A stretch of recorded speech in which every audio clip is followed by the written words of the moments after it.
Testing is really important because we're fighting an invisible enemy. And in order to make the enemy visible, the only way we can do that with this virus is to test. And what's really important is that for vulnerable populations, since we don't have a vaccine and we don't have a therapeutic that we know works really well, the best weapon we have to keep the virus out of those communities is to do testing.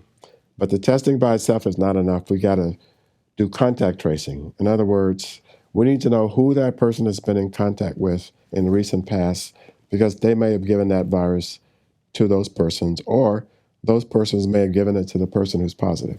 So the contact tracing is really important to make sure we identify all the persons who've been exposed or have been infected, so we can isolate them and sort of break the chain of transmission.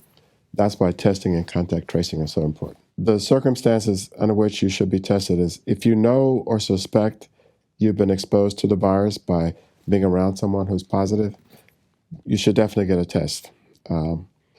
If you start to have symptoms, and the symptoms are headache, loss of smell and taste, GI symptoms, headache, any of those things, or the symptoms of a common cold, any of those things should prompt you to go get a test for COVID-19, right?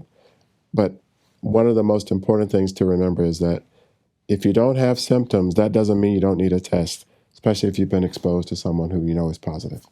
Under those circumstances, you should definitely get a test.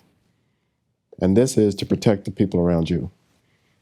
Because if you get positive without knowing that you're positive, you could be spreading the virus to others, which is the last thing we want.